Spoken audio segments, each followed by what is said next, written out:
Donc, bonjour à tous, ici Elsa du blog Ludipsy, un blog interactif à portée sociale apportant la santé mentale et la justification. Donc, aujourd'hui, j'ai le plaisir en fait de vous présenter une étude que j'ai découvert, qu'une amie m'a fait découvrir et qui abordait en fait tout ce qui est le stress dans les jeux vidéo. Donc, il y a une partie qui était de découvrir c'est quoi les jeux qui abordent le plus le stress, les jeux stressants, mais c'est une autre partie qui était les jeux qui aident à gérer le stress. Donc, je trouvais ça intéressant de vous présenter aujourd'hui, de voir stress et jeux vidéo, qu'est-ce que ça veut dire, qu'est-ce qui ressort un peu de cette étude-là. Donc, je vous la présente à l'instant.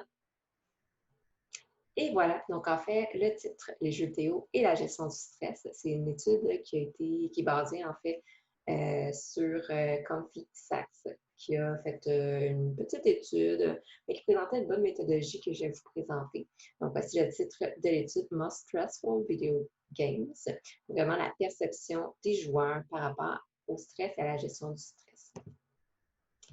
Donc, je commence par présenter la méthodologie parce que c'est très important de connaître un peu la méthodologie d'une recherche avant de se fier aux données de celle-ci. Comme là, c'est une étude qui a été faite par une compagnie, donc peut-être qu'elle est biaisée, peut-être pas, sur 1007 participants.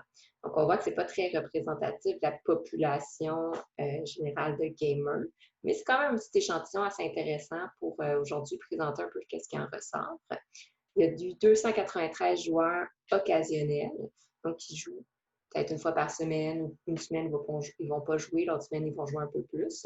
356 joueurs presque tous les jours et 358 joueurs tous les jours, ce qu'on appelle un peu plus des hardcore gamers, donc que les jeux vidéo, c'est leur activité principale. Ça.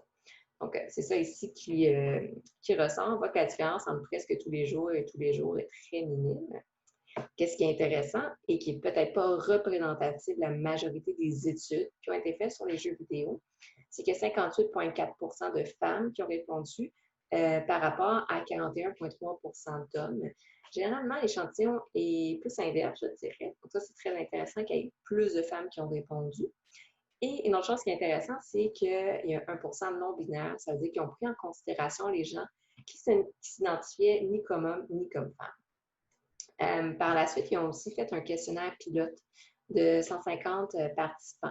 Donc ça, pour ceux qui ne savent pas qu'est-ce que c'est un questionnaire pilote, généralement, c'est un questionnaire comme un premier jet du questionnaire qu'ils vont utiliser pour tester un peu les questions par rapport à est-ce qu'il y a certaines questions qui sont mal comprises, y a-t-il des répétitions, est-ce qu'il doit faire des ajouts, des modifications. Puis dans le cas ici, ils se sont également servis du questionnaire pour identifier les jeux, donc les catégories, les genres de jeux que je vais vous présenter dans quelques secondes. Donc, justement, les franchises les plus populaires qui sont ressorties. Donc, tout d'abord, Mario Bros, 64,4 donc qui est encore quand même une bonne majorité des gens qui ont indiqué avoir le plus souvent joué ou qui ont le plus apprécié Mario Bros. Bon, par la suite, Pac-Man aussi, qui est assez proche. Donc, on voit que c'est des jeux qui sont peut-être pas les plus populaires en ce moment, mais c'est peut-être le jeu qu'on a le plus joué à travers le temps aussi, qu'on a plus apprécié. Donc, Mario Kart, on l'avait mis. Tetris, un jeu un peu plus style puzzle stratégie. Donkey Kong, magnifique jeu. Donc, on retourne un peu dans le passé, on est un peu dans l'aspect nostalgique. Dans la fin de cette liste-là, parce que c'était 15 jeux qui ont été répertoriés, il y avait Call of Duty, Modern Warfare. Donc là, on est un peu plus dans les jeux d'action, tir, first-person shooter, Minecraft et Street Fighter, qui est un peu plus dans les jeux de combat. Donc, une bonne diversité quand même qui ressort dans les genres. Justement, parlant de genre, ce qui ressortait par genre, c'est que chez les hommes, les jeux les plus populaires, c'est les jeux d'action et les jeux de first-person shooter. On voit que c'est quand même une certaine catégorie. C'est ça, d'action, on va être un peu plus dans les jeux style The Last of Us, qui est super populaire en ce moment, Tomb Raider. Jeux de first-person shooter, ben, on va être un peu plus Call of Duty, notamment Doom. un classique. Chez les femmes, c'est les jeux un peu plus de puzzle et les jeux de stratégie. Donc, jeu de puzzle, on va être un peu plus de Room. Personnellement, un jeu que j'adore. Jeu de stratégie également. Bon, je pense que The Room peut rentrer quand même dans stratégie. Je peux mitiger à ce niveau-là. Donc, on voit que c'est deux genres qui sont quand même assez différents. Puis au niveau cognitif, qui vont vraiment travailler des parties du cerveau différentes. Jeux d'action, jeux de tir, on a besoin d'une concentration très aiguisée. On va être un peu plus aussi dans les habiletés motrices dans le jeu, on va parler ainsi. Tout ce qui est visio-spatial aussi. On travaille ça aussi à travers les jeux de puzzle, évidemment, d'une manière différente. Ce qui est intéressant dans d'autres études que j'avais lues, c'était que tout ce qui est les jeux, exemple, de first-person shooter, vont beaucoup aider avec tout ce qui est la dextérité puis la capacité vraiment de faire attention aux détails. Parce qu'effectivement, quand on doit tirer sur un personnage, peu importe, on a besoin de précision. Puis ça, à force de jouer à ce genre de jeu, notre cerveau arrive à détecter une certaine précision aussi dans notre vie de tous les jours. Ce qui ressortait au niveau des jeux plus puzzle et des jeux de stratégie, évidemment, bien, tout ce qui est visio-spatial, ça a aidé beaucoup. Bon, personnellement, moi, je suis quelqu'un qui adore les jeux de puzzle et de stratégie. J'entre bien dans cette catégorie. Et pourtant, dans la vraie vie, je me perds. J'ai besoin d'un GPS pour fonctionner. Peut-être que je joue un peu plus pour développer ce côté-là de mon cerveau. Donc, un peu plus en détail, ici, les tops de jeux par genre. Chez les hommes, 55,8% les jeux d'action, que je nommais Tomb Raider, Last of Us, Ghost of Tsushima, que je la misère à prononcer, Assassin's Creed, qui est assez... on veut de l'action, il y en a. First Person Shooter, 55,6%. Donc, on voit que la différence est très, très minime. Donc, les deux sont à peu près autant appréciés chez les hommes. Donc, Call of Duty, Doom, Counter-Strike, à peu près BioShock, qui non, First Person Shooter, pas BioShock, on va laisser faire. Dans le role-playing, 54,8. Donc, on voit encore une fois, dans les trois premiers, vraiment la différence est très, très minime au niveau des préférences. Donc, les jeux de role-play, les RPG, ici. The Witcher, qui est bien populaire en ce moment, qui ressortait, Divinity, qui ressortait aussi. Par la suite, dans les trois derniers, on a les Sandbox RPG, 22,4. Puis là, Sandbox, sur le coup, personnellement, je ne savais pas trop qu'est-ce que c'était. Sandbox RPG, qu'est-ce que c'est? Ça va être des jeux de rôle. RPG. Et des jeux de rôle, mais en monde ouvert. Donc, dans cette catégorie-là, par exemple, il rentre Minecraft, qui était bien populaire, Elder Scrolls de Skyrim, en fait. Donc, des mondes ouverts, mais avec du roleplay, puis que, dans le fond, tu incarnes un personnage, puis tu as des prises de décision qui vont influencer aussi les interactions avec d'autres personnages fictifs. Ici. Par la suite, il y a les Multiplayer Online Battle Arena, les MOBA, qui ressortaient. Dans le fond, ici, les MOBA, c'est quand il y a tu joues en ligne, ça le dit, Battle Arena. Ça le dit, en fait. Bon. Tu es en ligne, tu as des arènes de combat, puis tu te batailles. Donc, tu as un personnage, un héros, qui doit vaincre généralement un monstre, un ancêtre, un elder. Puis, dans le fond, tu es accompagné, généralement. Tu essaies d'être accompagné, puis ben, tu fonces dans le tout, tu fais une certaine stratégie avec les autres pour essayer de combattre les méchants. Donc, League of Legends, il y a The Heroes of the Storm qui est sorti par Blizzard, si je ne me trompe pas. Et en fait, les jeux de simulation, ça, si ça ne spécifiait pas jeux de simulation, si par exemple on parlait des Walking Simulator. Je vais mettre un petit astérix ici. Maintenant, chez les femmes, surprise, les jeux de puzzle et les jeux de stratégie. On voit par exemple la différence est beaucoup plus grande que chez les hommes entre les jeux d'action puis de first-person shooter. Donc, il y a vraiment les jeux de puzzle, qui sont on the top, 52,6%. Par la suite, suivi par les jeux de stratégie et suivi de peu par les jeux d'aventure. Donc là, les jeux d'aventure, ici, il y en a plusieurs styles. En fait, je pense que Tomb Raider rentrerait également dans le jeu d'aventure. Bon, puzzle, stratégie, comme j'ai nommé tout à l'heure, j'en ai pris en note, mais The Room, c'est mon coup de cœur ici. Là. The Witness, Talos Principle, puis un que j'ai noté, Braid, désolé mon anglais, de David Hellman, qui a eu des critiques très positives, puis que j'ai vraiment hâte d'essayer dans la même ligne. Dans les 3 derniers qui ressortaient en finale, en fait, c'est les Massively Multiplayer Online Role-Playing Game, MMOR, PRG. 16,6% quand même. Donc, dans ce style-là de jeu, il y avait, par exemple, Torchlight, Dark Story. Il y a un jeu que j'ai commencé à jouer récemment puis que j'adore, que je joue avec mon copain en ligne.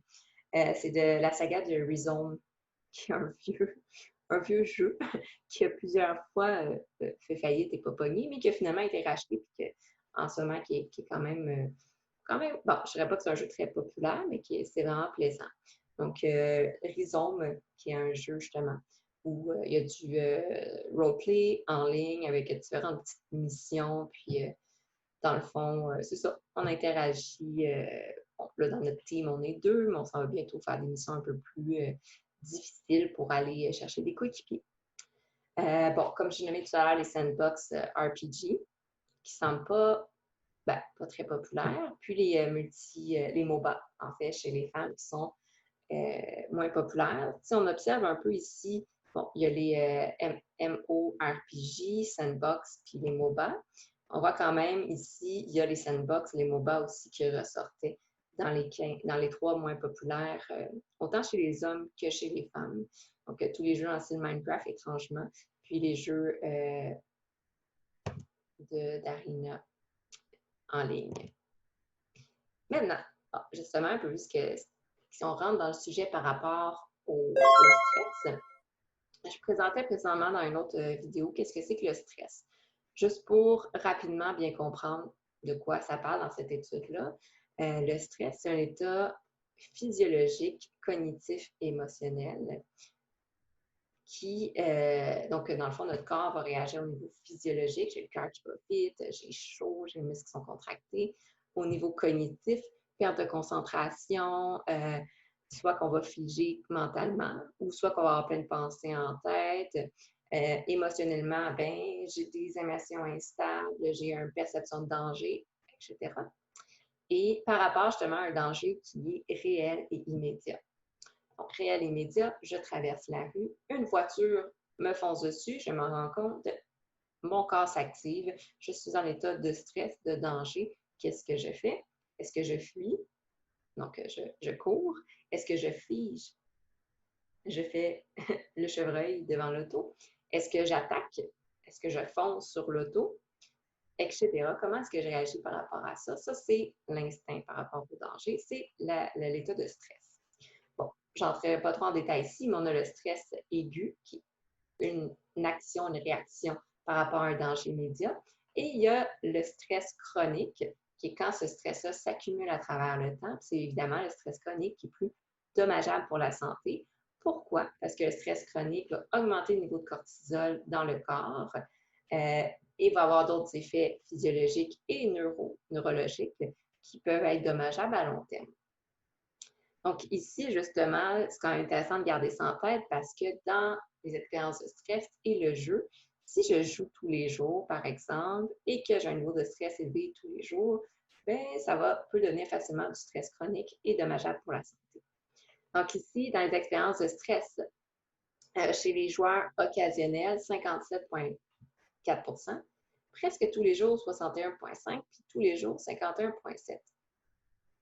Bon, je ne sais pas si vous observez, mais il y a quand même une diminution chez les gens qui jouent tous les jours.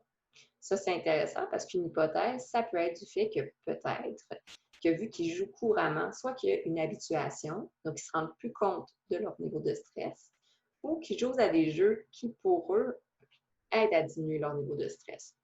On observe ça beaucoup chez les gens qui ont, par exemple, un TDAH. Il y a plusieurs études qui ont démontré que les jeux vidéo, ça peut les aider à gérer leur stress et à venir les calmer, même si c'est des jeux d'action de first-person shooter.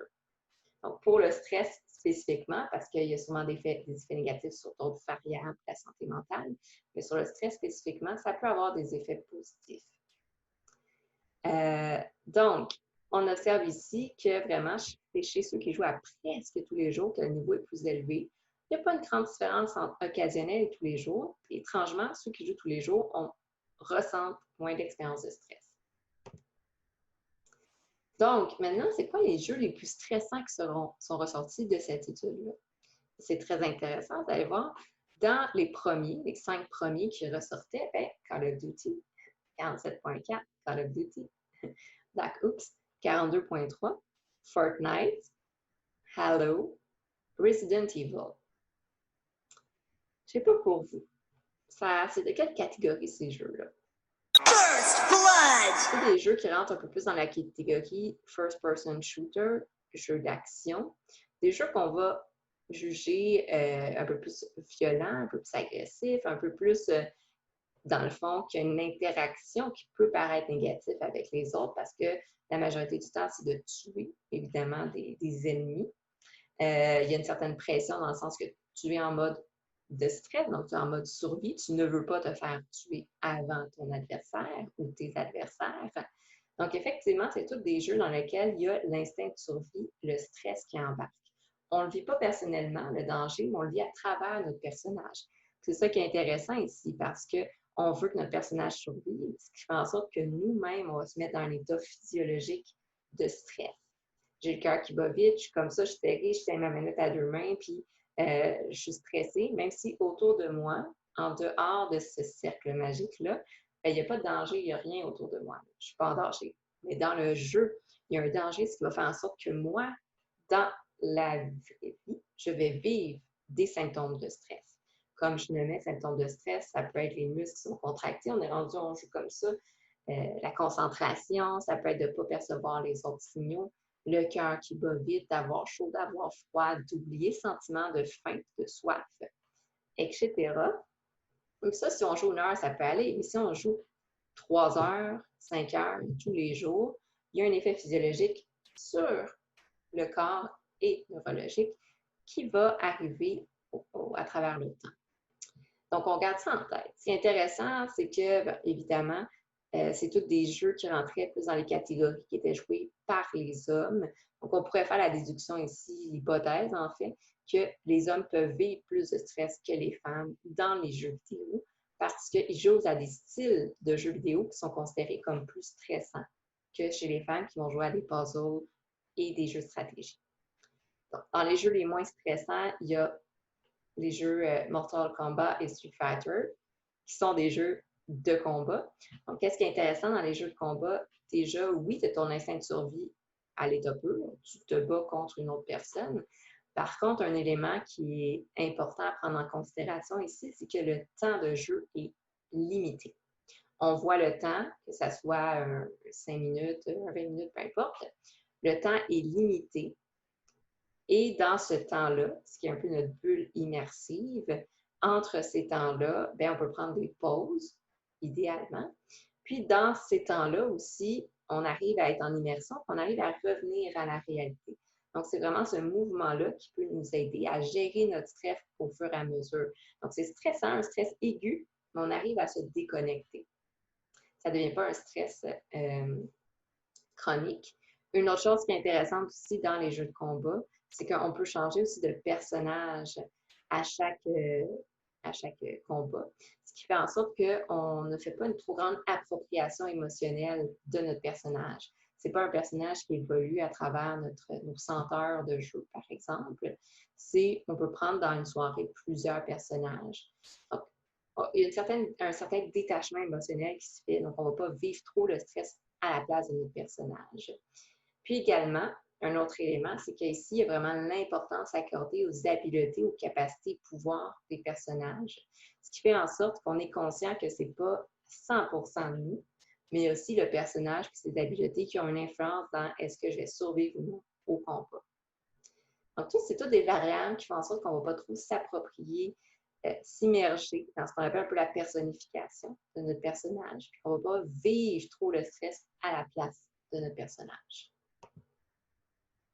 Maintenant, justement, dans les genres, comme j'expliquais un peu tout à l'heure, first-person shooter, évidemment, les MOBA, donc là, on est dans une arène, on se combat, on est en mode survie, les jeux de survie, les jeux fighting, les jeux de combat, puis les jeux MMORPG, où est-ce qu'ici, ben, il y a un peu moins de combat, en fait. Je vous parlais tout à l'heure que je joue à Arizona.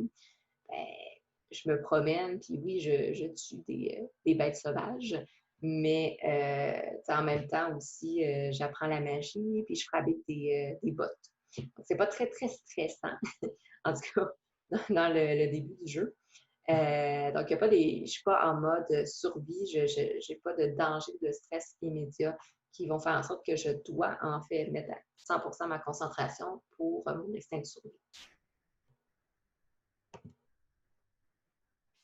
Maintenant, ce qui ressortait de l'étude, c'est qu'il y a différentes composantes qui vont faire en sorte qu'un jeu va être stressant. Tout d'abord, c'est le niveau de difficulté.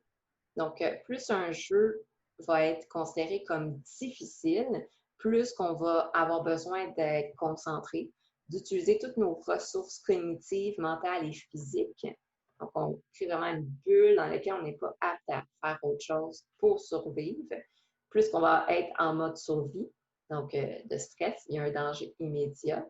Donc, tous ces facteurs-là vont faire en sorte qu'évidemment, on va être plus en immersion dans un état de stress, de danger réel perçu ici. Les jeux en ligne, ça c'est assez intéressant parce que 46,6% des participants ont nommé que les jeux en ligne étaient stressants. Puis il y a 54,9% des joueurs qui ont dit être plus stressés de jouer en ligne que hors ligne. Donc, c'est comme si l'aspect en ligne ici, j'évalue, j'ai mis des hypothèses, mais il y a tout l'aspect de désirabilité sociale. Donc, je vais être aussi bon que les autres, je vais être capable. Il y a tout l'aspect aussi de performance. Donc, tu performes parce que tu fais partie, exemple, d'une équipe ou parce que tu dois accomplir des missions pour progresser.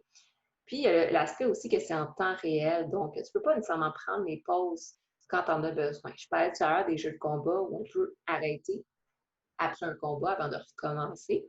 Mais quand tu es en temps réel, en jeu en ligne, c'est plus difficile de dire ah ben attendez un instant, en plein combat, j'allais prendre une petite pause, j'allais marcher dehors, puis je reviens. Troisièmement, il y a le sujet, la thématique. Mais tu sais, on voit déjà entre 46,6 puis 13,1, vraiment les deux premiers niveaux de difficulté, puis le fait que ça soit en ligne, c'est ça qui fait en sorte qu'un jeu va être considéré comme stressant. Le reste, c'est un peu plus dans les détails. Donc, la thématique, c'est justement, qu'est-ce que je fais? Est-ce que c'est un jeu dans lequel je dois tuer des ennemis, des humains, ou est-ce que c'est un jeu dans lequel je dois tuer des animaux? Est-ce qu'il y a une grosse créature? Est-ce qu'il y a plein de petites créatures? C'est des aliens, des zombies? Moi, personnellement, les jeux de zombies, le niveau de stress augmente. Je ne sais pas pourquoi. Les règles du jeu, c'est quoi les consignes? Est-ce que, genre, dès que tu meurs, tu ne peux plus jouer? Est-ce que tu as une vie à l'infini? As-tu la magie, pas de magie? Etc. Puis, les personnages. L'appropriation émotionnelle dans le personnage, puis les capacités aussi de ton personnage. Maintenant, les symptômes de stress, ça, c'est assez intéressant.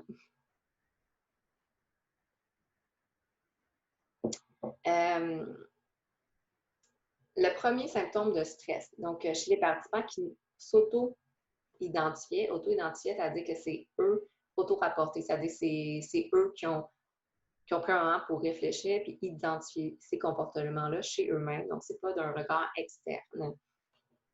Ils ont noté que les plus grands symptômes qui démontraient qu'ils étaient stressés en jeu, c'est quand ils vont crier sur les autres joueurs. Donc, 54,7%. Donc, quand je suis dans un MOBA puis que je me mets à crier après les autres joueurs, peu importe, ou que je joue, surtout les jeux en ligne, ou même tu joues avec des amis chez toi, un jeu de combat par exemple, quand tu es rendu à crier chez les autres joueurs, c'est que tu es rendu stressé. Il y a 46 qui vont crier sur un ami. Donc là, on parle pas d'un autre joueur, monsieur, madame, tout le monde, quelqu'un en ligne, mais vraiment avec un ami, quelqu'un de proche. Il y a 33,1 qui vont avoir auto-rapporté avoir brisé une manette de jeu. Donc, ici, ça n'explique pas comment, mais ça, j'imagine, la lancer, briser, etc. Il y a 35 quand même qui vont crier sur une personne proche. Alors là, on parle d'un ami proche, conjoint, conjointe, membre de la famille. Ça, c'est les principaux, vraiment les 4 premiers. Après ça, on voit que ça diminue beaucoup en pourcentage, mais on voit que c'est quand même, c'est beaucoup crier puis briser des choses. 13,9 qui vont frapper sur un mur pour gérer leur stress. 8,5 qui vont même aller jusqu'à briser une console de jeu.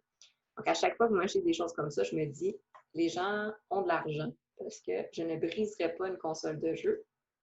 C'est cher. Il y a 6,2 quand même qui vont mettre fin à une relation d'amitié ou de couple à cause du stress ressenti dans un jeu vidéo.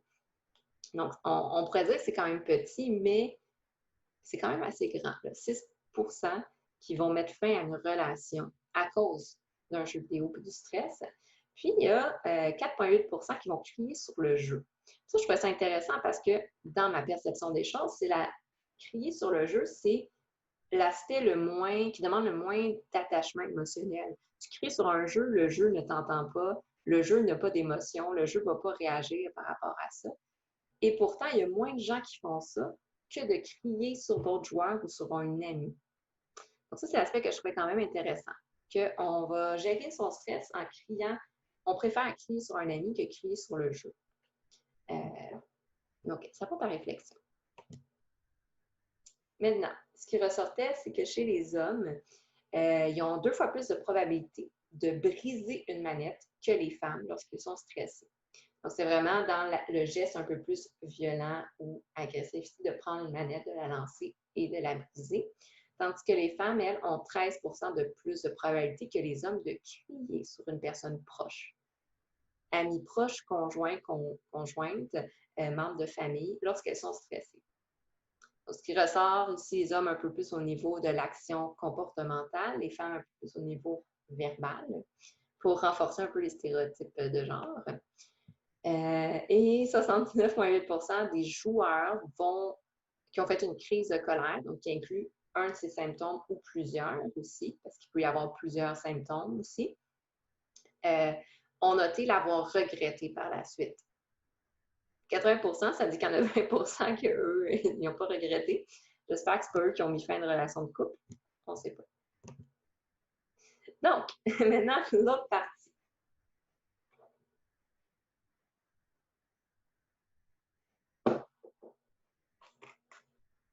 Donc, maintenant, l'autre partie. La partie finale, c'est les jeux qui aident dans la gestion du stress. Parce qu'il y a beaucoup d'études qui disent que les jeux vidéo, c'est négatif, les jeux vidéo, ça alimente la violence, ça alimente le stress. Oui, il y a une partie qui fait ça, bien sûr, puis on pourrait faire plusieurs présentations là-dessus. Mais dans le blog Ludipsy, puis dans ce que moi aussi, dans mes valeurs, je veux démontrer, c'est que les jeux vidéo, ça aide aussi dans la gestion du stress. C'est important de le prendre en considération que les jeux vidéo peuvent aider au niveau de la santé mentale. Je nommais un peu tout à l'heure pour les gens avec le TDAH, ça les aide à se concentrer. Pour d'autres personnes, ça aide au niveau de la socialisation. Puis pour d'autres personnes, ça peut aider dans la gestion du stress. Maintenant, chez les catégories de joueurs, ceux qui ont noté que les jeux vidéo les aidaient rarement dans la gestion du stress, 47,7 les joueurs occasionnels, 28 tous les jours, 28 presque tous les jours et 24 tous les jours. Parfois, occasionnel 36 presque tous les jours 37, tous les jours 27. Et toujours, donc les jeux qui aident dans la gestion du stress tout le temps, occasionnel 17,8 presque tous les jours 36, puis tous les jours, hop, et là ça monte 46,2. Ce qui est vraiment intéressant ici, c'est que les joueurs occasionnels, ceux qui ne jouent pas souvent, ont noté que les jeux vidéo, ça les aidait rarement à calmer leur stress. Donc, pour eux, ce qui ressortait plus, c'est que les jeux vidéo, ça va engendrer du stress. Tandis que ceux qui jouent tous les jours, ben, ils ont indiqué que les jeux vidéo, ça les aidait à chaque fois. Donc, à chaque fois qu'ils jouent, ça les aide à gérer leur stress. Maintenant, c'est de voir, est-ce que c'est que les joueurs de tous les jours, c'est eux qui jouent un peu plus aux jeux de puzzle, stratégie, parce que c'est des femmes, puis dans l'échantillon, il y a plus de femmes? Peut-être. Ou est-ce que les joueurs qui jouent tous les jours jouent à des jeux relaxants? Peut-être aussi. Ou encore, est-ce que les joueurs de tous les jours, ben, ils jouent à des jeux d'action first-person shooter, mais qu'au final, qu'est-ce qui ressort, c'est que pour eux, ça les calme ou qu'ils se rendent plus compte de leur niveau de stress. Il y a plein d'hypothèses ici qu'on pourrait émettre, puis ce serait intéressant aussi de voir vos propres hypothèses à vous. Donc, dans ceux qui jouent tous les jours, ben, ils indiquent jouer plus de jeux qui aident à gérer leur stress. Puis il y a 54,7% des joueurs qui indiquent jouer un jeu vidéo plus facile pour aider à gérer leur stress. Ça veut dire qu'ils peuvent soit jouer à des jeux faciles, juste jouer pour le plaisir, puis quand je joue pour le plaisir, c'est pas stressant. Ou sinon, ben, ils vont jouer à des jeux difficiles, puis quand ils sentent que le niveau de stress est trop élevé, autorégulation des émotions du stress, ils vont jouer à des jeux plus faciles pour se calmer. Maintenant, quels sont les jeux qui aident à gérer le stress? Tadam! Donc, dans la liste de 10 jeux, le premier jeu qui ressortait, c'est Sims. Donc, quoi de mieux qu'un jeu dans lequel tu incarnes un personnage, puis que tu construis une maison, tu interagis. Donc, c'est des jeux de simulation, justement, qui ressortaient. Bon, on a vu que les jeux de simulation, c'est dans les jeux les moins populaires chez les hommes. Chez les femmes, c'est dans la moyenne. Mais c'est des jeux qui sont considérés comme qui aident à gérer le stress. Un classique, puis il y a plein d'études sur ce jeu, c'est Zelda Breath of the Wild, 33,3%, donc qui est considéré comme un jeu relaxant, qui aide à gérer le stress. Minecraft, qui était dans les sandbox RPG, qu'on voyait qui était dans les jeux les moins populaires, et pourtant, puis encore là, moins populaire dans l'échantillon, parce que je travaille avec des jeunes enfants, puis je dois dire que c'est un jeu que tous les jeunes enfants, 10-12 ans en ce moment, c'est très populaire. Donc, parfois, les jeux vidéo peuvent aider dans la gestion du stress. Skyrim, qui ressort en 4e position. Donc, dans les jeux plus open world, RPG, tu te promènes, tu interagis, etc. Maiden de NFL, donc dans les jeux de sport. Pokémon Go, que vous allez voir, qui revient comme à plusieurs reprises. Pokémon Gold and Silver en 6e position. Pokémon Sword and Shield en 8e position. Puis Pokémon, les classiques, le rouge, bleu et jaune qui ressort en 10e position. Comme Pokémon, puis encore, il y a eu plusieurs articles sur le sujet, je les mettrai en lien, c'est vraiment intéressant. Pokémon, un jeu, tu promènes, tu captures des Pokémon, tu fais des petites missions, considéré comme un jeu très relaxant. Puis effectivement, je jouais à ça quand j'étais jeune, que j'avais mal du transport. Je jouais à ça pour me calmer en voiture. 7e position, Tetris. Je dois avouer, je suis en accord avec ça. Dans les jeux plus stratégie puzzle, je peux jouer à Tetris durant des heures. C'est tellement relaxant. Puis, tout mettre les choses en ordre, c'est comme, c'est beau. Par la suite, bon, 8e, j'avais dit Pokémon. 9e, Super Mario Odyssey. Les jeux un peu plus de plateforme. Puis, ben, c'est ça, les fameux Pokémon. Donc, on voit ici, il n'y a pas beaucoup de jeux d'action, il n'y a pas beaucoup de jeux de first-person shooter, il n'y a pas beaucoup de MOBA qui ressort dans les jeux qui aident à gérer. On est vraiment plus dans les jeux de simulation, les jeux de stratégie, sandbox RPG, les jeux d'aventure aussi, puis de puzzle, évidemment. Donc, on peut garder en tête un peu ces catégories-là de jeux pour vraiment aider à gérer le stress, justement. 50,6%, la majorité, qui nommaient que c'est les jeux de puzzle qui vraiment aident à gérer leur stress. Puis moi, j'avoue que quand je suis stressée, je joue à The Room une soirée entière, ça m'aide beaucoup à me calmer.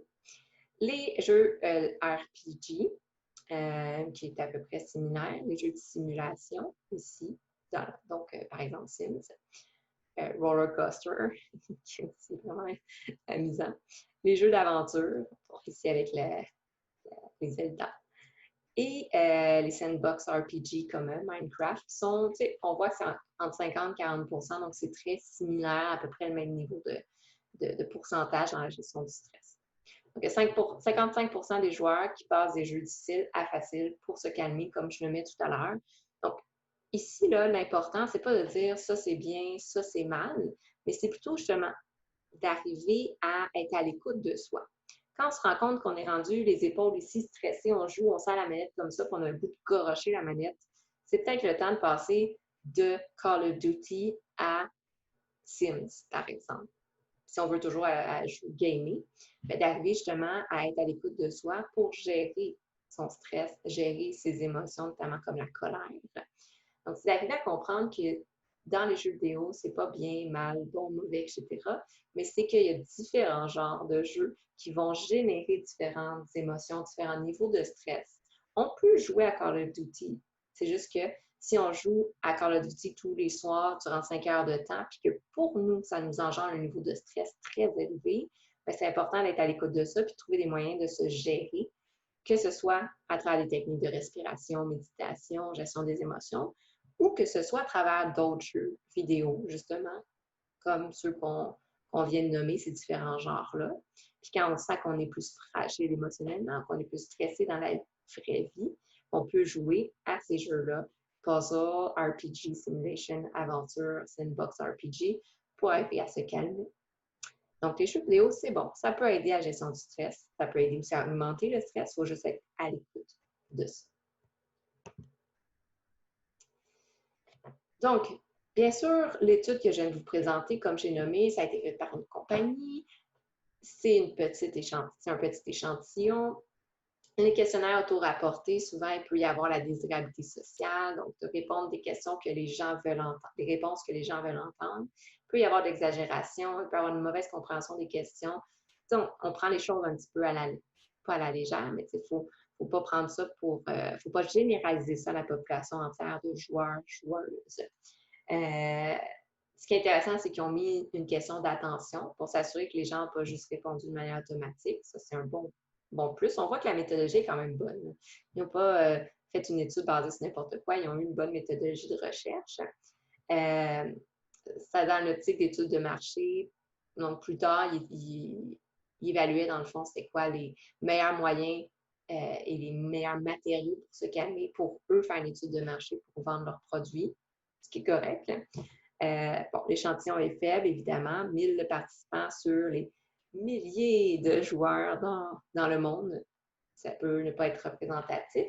Puis, on ne connaît pas la provenance non plus de l'échantillon. Est-ce que c'était leur client? Est-ce que c'était sur Internet? Est-ce que c'est sur un site particulier? Donc, ça, c'est les limites un peu de l'étude, mais dans tous les cas, l'étude est vraiment intéressante. Je vais vous mettre aussi le lien si vous voulez voir plus visuellement les résultats. Mais ce qui est intéressant, c'est que ça ressort quand même un bon portrait qui peut être assez représentatif de la réalité. Puis ici, dans le cas ici, les jeux qui sont ressortis, ben, c'est des jeux qui, tout de même, il y a plusieurs littératures par rapport, par exemple, à Zelda Breath of the Wild, Minecraft aussi, qui sont considérés comme des jeux qui aident à gérer le stress. Puis il y a eu des études spécifiques qui ont été faites sur ces jeux-là. Donc, on voit que les résultats sont quand même assez représentatifs. Je trouvais que c'est intéressant de vous les présenter vraiment pour voir comment le stress peut aider dans comment les jeux vidéo peuvent aider dans la gestion du stress. Qu'on ne voit pas juste le mauvais côté de la médaille dans les jeux vidéo, il faut voir aussi les autres côtés. Puis, je serais intéressée à voir, exemple, pour vous, qu'est-ce qui vous aide à gérer votre stress? En fait, quel jeu vidéo de PC, peu importe la console, vous aide à gérer votre stress? Ce serait vraiment intéressant d'avoir votre opinion là-dessus. Puis, dans l'optique que j'essaierai de présenter justement plusieurs petites capsules que je vais faire sur la gestion du stress et des émotions avec les jeux vidéo. J'en ai plusieurs en liste. Ça va être très intéressant. Et voilà, donc c'est la présentation d'aujourd'hui. Et pour la suite des choses, je vais tester pour vous le jeu Sky, Children of the Light, les enfants de la lumière de la compagnie That Game Company. Ceux qui ont créé, dans le fond, les jeux Flowers et The Journey, le jeu Flow aussi. J'ai vraiment hâte de l'essayer. Donc, c'est un jeu que j'ai joué sur mon fameux cellulaire. Puis, dans le fond, je vais vous présenter un peu ce jeu, puis comment est-ce qu'il peut aider dans la gestion des émotions, justement. Donc, j'ai bien hâte de vous présenter ça. Donc, je vous souhaite à tous de passer une belle journée, une belle après-midi, une bonne fin de journée. Merci encore de m'avoir écouté. Au revoir!